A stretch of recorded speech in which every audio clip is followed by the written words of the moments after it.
are the 20 most absurd moments in football history.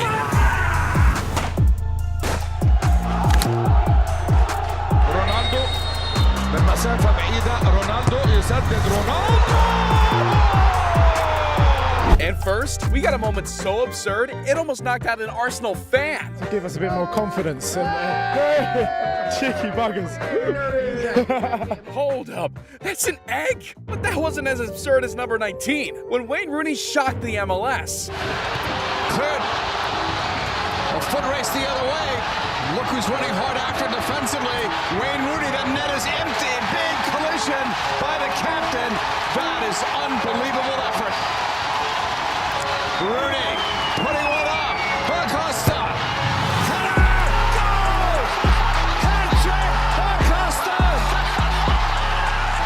Wow, and that's not even the craziest moment from an English player in the US, because David Beckham holds the record for the longest distance goal ever scored. There's an empty net. Kevin Hartman is in a race to get back. Beckham is going to try it over the halfway line, and he's going to hit an empty net. What a goal from David Beckham!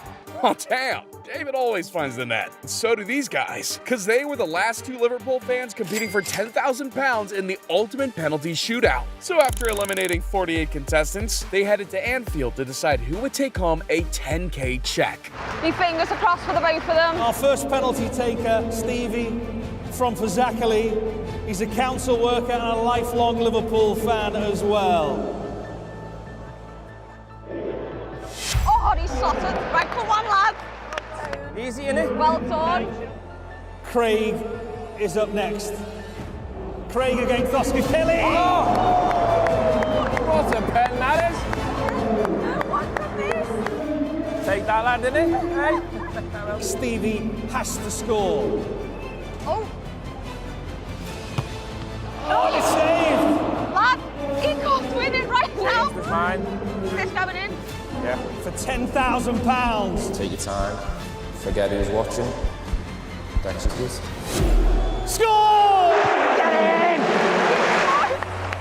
Wow, God damn, that guy can perform under stress, which can't always be said about Aguero, who missed the easiest chance of his career. Aguero missed! Look again, pinch yourself and check. He must have been lightheaded or something. But funny enough, that'll never stop Harry Kane from scoring. 5, 6, 7, 8. Oh my god.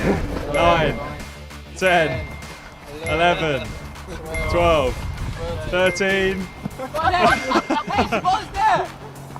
Ah! Now that's impressive. But what's even more impressive is number 14, when he made headlines all over the world after scoring this goal. Trying to recover, but he slipped. Perisic, Kane to score.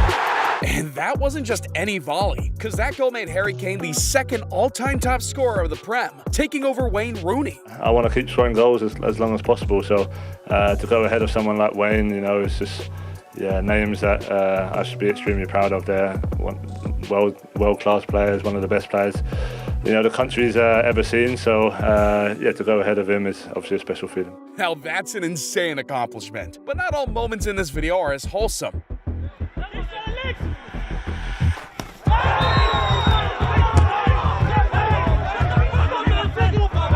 Jesus, dude tried to chop off his legs, but at least he didn't end up in the hospital like this guy.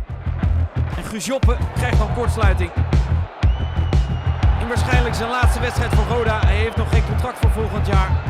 Ah, come on. You should be sued for that foul. And so should Adama Traore, because he used one of the dirtiest tricks I've ever seen in football. Back in 2020, when Traore was playing for the Wolves, he was on freaking fire. Scored one goal after the other and started making a name for himself. But there was one issue. He dislocated his shoulder 4 times during that season. This dude was so fast, defenders just grabbed his arms and pulled as hard as they could. I mean, not many players have a 96 pace, and it's a lot easier just to grab his arms. Like, holy freaking cow, those are some huge guns. I don't think he would have made it through the airport security with those, but he wouldn't make it to the end of the season either if he dislocated his shoulder more than he had already done. So instead of risking a long-term injury, Wolves medical staff decided to cover his arms in freaking baby oil.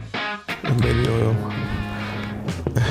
Everyone knows how to push baby oil, and no baby oil, any oil, you know, in my hands to two people can grab me when I'm in the speed, you know. One of the positions say, well, "Why is going on? Why you have oil in the hands?" And I was saying, "Well, you're trying to grab my hands, so this is how it's gonna be." And it's very fun when they're watching the hands and see there's oil in the hands. Well, we've made it to the top 10, so we got some of the most absurd moments you'll ever see coming up. And we're kicking it off with the time Nani secured himself a spot in the Manchester United Hall of Fame. Player of his heading ability, David De Gea.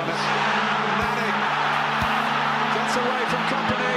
Nani can win it for Manchester United, and surely has done. Damn, Nani shattered City's hope. Which can't be said about the time Aubameyang went to a WWE wrestling event. Wow. Yeah, wow. How you doing, Braun Strowman? Good. Nice to meet you. Yes, sir. Nice to meet you. Yeah, Cool. Thanks for coming out today. Yeah, I'm really happy and really excited. What? Aubameyang looks like a toothpick next to that guy. But size doesn't always matter, because my fellow YouTuber Usi Footy challenged Donnarumma for a penalty shootout, and the outcome will definitely surprise you.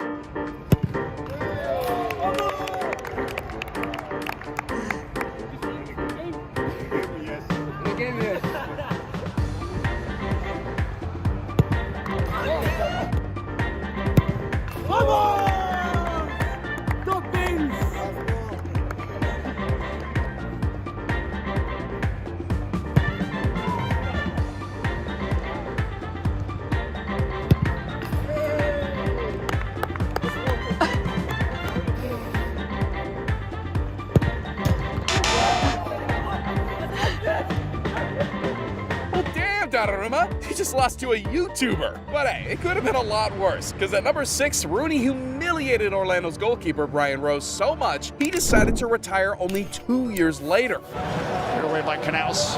Pinballs to Rooney. Rooney sees Roel. Oh!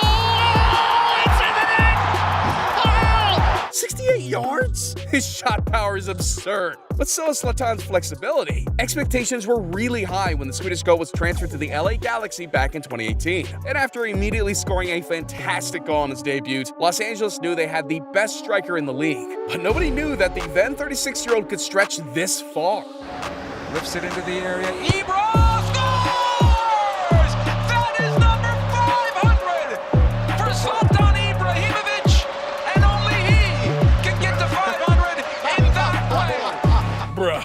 Zlatan clearly watched The Karate Kid when he was growing up. And so did Eric Cantona. But his kick got him banned from football. The French striker that most of you only know from his FIFA card was one of United's best players back in 1995. But his infamous Kung Fu kick against this man has stained his reputation forever. It sparked one of the most controversial and absurd moments in football history. Meet Matthew Simmons, a Crystal Palace fan who screamed some very inappropriate words that I can't repeat here on YouTube, causing Cantona to lose it. And well...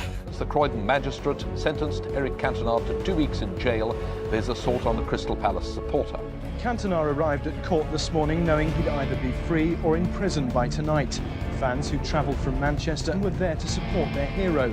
But luckily for the Frenchman, he didn't have to spend time behind bars and was eventually sentenced to 120 hours of community service and an 8-month football ban. Did you feel regret for what you did, or because I read somewhere where someone said, you know, what things did you enjoy the period? You said, I enjoyed kicking the hooligan.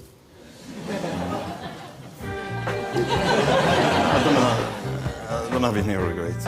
But while that might have been an impulsive act that led to his ban, I gotta admit that Ivan Toney's was a lot more thought out and might actually end his career. You see, the 27-year-old Brentford striker makes around £1 million a year to support him and his family, which to me seems like enough money. Dude is literally walking around with diamond chains, and he even drives a 250k G-Wagon. But Ivan wasn't happy with his paycheck just yet, so he started betting on games, which is super illegal as a pro player. And unfortunately for him, he got caught. I want to get going with the Ivan Toney story. So he can train from September. He's not allowed to play for Brentford, Tim, until next January.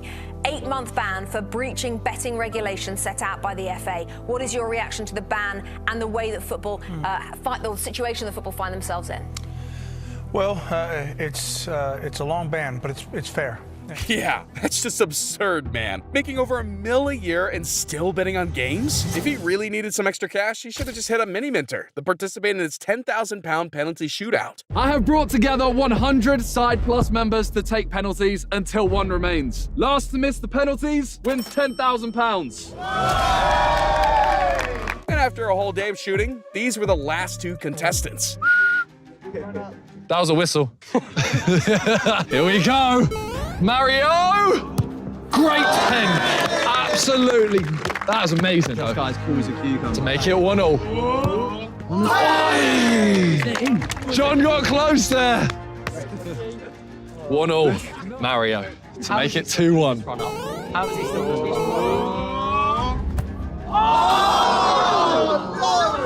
This is your chance. You have massive bollocks. You have massive bollocks. 10K on the line and you're doing that. Boy, if there's a time to do it now. I'll regret it. Yeah. You've been so cool every time. What's the other side? Fancy dress. It's got to me. Oh! No more Panenkas. He pulled out a Panenka. What am I meant to do? There he goes. Good pen. Solid. Solid. Here we go. 2-1. 2-0!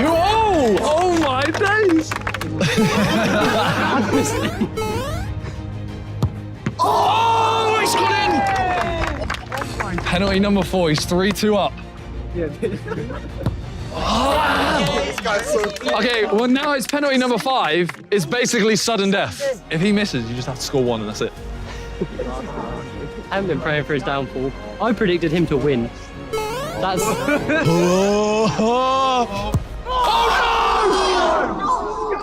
Oh yeah, this to win. This to win. Score and you win. This to win. You might win though. I'm not getting my hopes up. He's done it! He's won it! Archie has won it! And for the final moment on the list, I just want to say that I'm absolutely shocked by the abuse Vinicius has received lately. This type of behavior is just absurd. The people who did this are not fans or supporters, but people who ruined the most beautiful game in the world. So like many others, we, the Offside team, stand with Vinicius. Say no to racism. And if you want to see more of my content, please click one of these 2 videos on the screen. Thank you for watching.